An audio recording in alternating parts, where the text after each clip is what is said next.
لە دەڤەری باڵەکایەتی لەلایەن هێزە ئەمنیەکانەوە شەهید کرا لە ئێستادا لە گۆڕستانی سەر نەوز بە خاک سپێررا وەکە بینی لێرە لە ئێستادا هاوڵاتیانێکی زۆر کۆبوو بوونەتەوە لە بە خاک سپاردنی حەسەن عومەر. من بۆ زانیاری زیاتر قسە لەگەڵ کاکەمان زۆرتیەکەم کە یاداشنامەکەی خوێندەوە.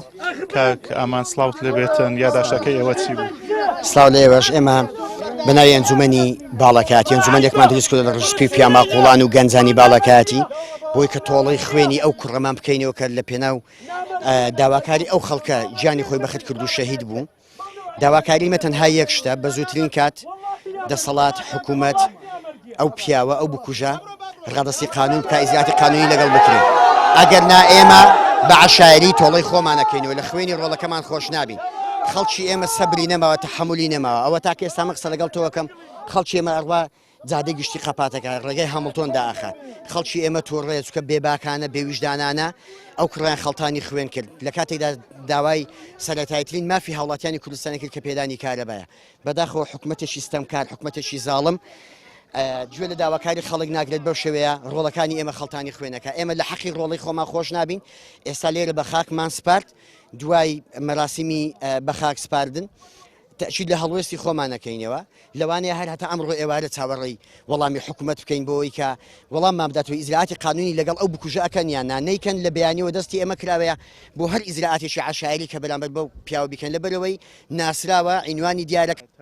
لانی پەیوەندیدار هاتوونەتە سەرخەت لێ دوانیان هەبوو لەو بارەوە. لانی پەیوەندیدار لەبەرەوەی کەتنی کردووە، لەبەرەوەی ئەزانی لە حاڵەتی شکستە و هەڵوێستی ئێمەشی لە ماوەکانی ڕابردوو دازانیوە. ئەزانێ ئێمە خەڵکی باڵەکاتی لە ڕابردوودا لەناو هەڕەمی دەسەڵاتوانی ومانە تۆڵەی خۆمان بکەین و لەبەرەوە لە موقعێک وەستاوە چاڕوانی هەڵوێستی ئێمە بۆ تا ئێستا هیچ قسێشم بەرامبەر بە ئێمە نەکرد. هەر جورئەتی ئەوەش ناکەن بێن لەگەڵمان و خۆشمان ڕەتمان کردوەوە کە دەسەڵات بەتایبەت بە هێزی مەدەنی بە هێزی عسکەریەوە بێن لەگەڵمان بوەستن. پێویستمان بە وەستانی ئەوان نیە.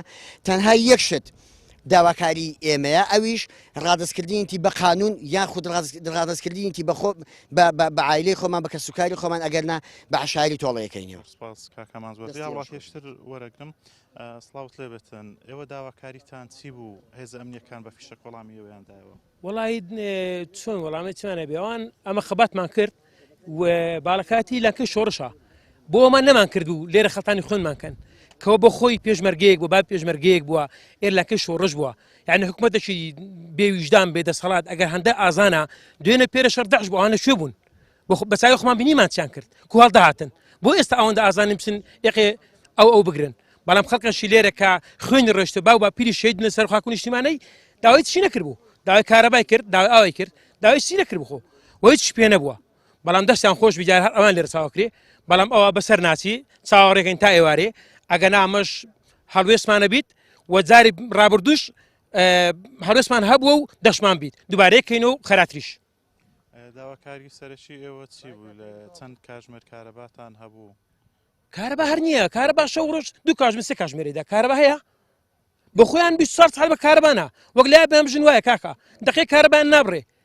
خەڵکی ئێرە خەڵکی باڵەکاتی لە شەو 24 ساعت کارەبامان ناداتی کاکە. کارەبای چی؟ پێتان وایە سزاتان ئەدەن؟ بەڵێ سزادانەی چییە؟ ئەو حەقی قوربانیدانە کاکە، حەقی ماندیبوونە، حەقی شەو نخوونی و ماندیبوون و ئەوەی ئەماندنەوە هیچ هەریچکە نییە. هەر بۆ فەقیر ئازان کاکە ئەی بۆ بەرامبەر بەغدا ناوێرن نوقە بکەن، بەرامبەر داعش نەوێرن نوقە بکەن. دوو هەمەڕێن هاتن هەمویان لە عەجبەرەندا ئەوا بوون. لە شوێ بوون ئەوانە بۆ نەیان کرد. بەڵگەمان هەیە کە داوای چیان نەکرد، چیان لە فریا چوو. بەڵام زۆر حەیبە بۆ ئەو دەسەڵاتە بۆ گەنا بەو شێوازەی ڕەفتار کات خەڵقانی خوێن کات هیچ سیلاعی پێ نەبوو بەچوو داوای حەقی خۆی بکات، هەر داوای حەقی خەڵکی باڵەکایەتی بکات. بەڵام بەداخەوە نەفرەت لەو دەسەڵاتەش.